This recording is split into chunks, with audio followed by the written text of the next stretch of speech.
quarta-feira. A gente até muda aqui o nosso telão porque teremos decisão nos juros nos Estados Unidos e também no fim do dia expectativa para o que o Comitê de Política Monetária do Banco Central vai definir com relação à taxa básica de juros.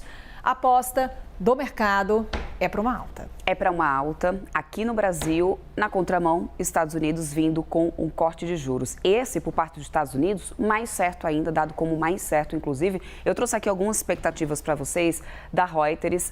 A estimativa, inclusive, da Reuters, a gente vai acompanhar aqui daqui a pouquinho na nossa tela. A estimativa da Reuters para o corte nos Estados Unidos é um pouco mais conservadora. Eles esperam um corte, uma redução 0,25 ponto percentual, podendo ir de 0,25 até 0,50. Mas a maioria do mercado, Carol, acredita no corte de 0,50, o corte mais forte, mais agressivo por lá. Nos Estados Unidos, eles têm uma banda de juros. Lá é de 5 a 5,25. Ou a gente está atualmente 5,25 até 5,50. Então, se reduzir 25 ponto percentual, vai para 5 a 5,25. Se for para 50, 4,75 a 5. Essa é a grande expectativa do mercado. Às 3 horas da tarde, a gente vai conhecer essa decisão.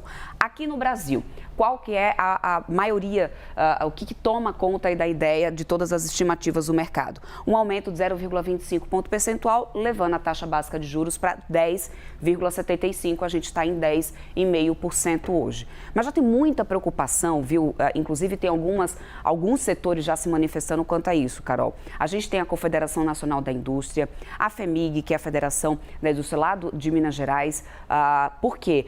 Quando a gente fala de aumentar juros, a gente está falando de aumentar o custo do crédito, o crédito que é importante para o funcionamento de diversos setores. E a preocupação da indústria, que agora começa a desafogar, inclusive a gente viu o resultado disso no PIB, o último PIB mostrou que a indústria veio muito mais forte, foi quem trouxe esse PIBão junto, claro, com consumo e serviços. Se a gente mexe num juros que agora está equilibrado, é isso que eles dizem, já inclusive em nota que foi enviado para várias pessoas essa semana, isso pode prejudicar literalmente um dos setores apenas, que é um dos mais geradores dos salários mais altos, que a gente sabe muito bem disso. Então já tem setores bem preocupados com essa provável alta dos juros. E aí dá até para fazer uma ligação com o que o Theo Cury nos trazia, né? Ele falava sobre o setor imobiliário, o quanto que essa alta de juros também prejudica. Com certeza, porque se a gente está falando de alta, tem a indústria, a construção está ali nesse meio, está inserido nesse meio. A gente pode acabar impactando setores que estão conseguindo caminhar nessa recuperação,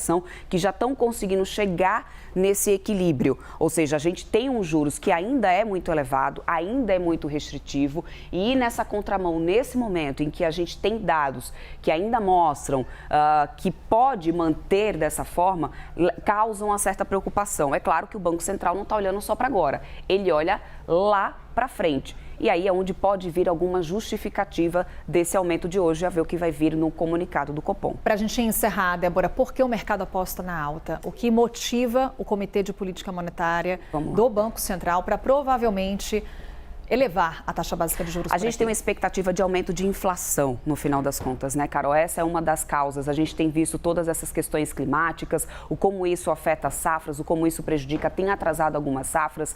Na inflação de alimentos, por exemplo, a gente tem deflação, mas uma deflação que já está desacelerando comparado ao mês anterior. Então, a expectativa é de que agora, daqui para frente, a gente comece a enxergar uma inflação mais alta, tanto de alimentos, como, por exemplo, energia. A conta de luz está ficando mais cara e não foi captada na última inflação. E esse é um ponto, né? O quanto que essa estiagem que a gente está acompanhando, os incêndios florestais acabam impactando em variáveis que compõem a inflação, compõem o índice. Exatamente isso.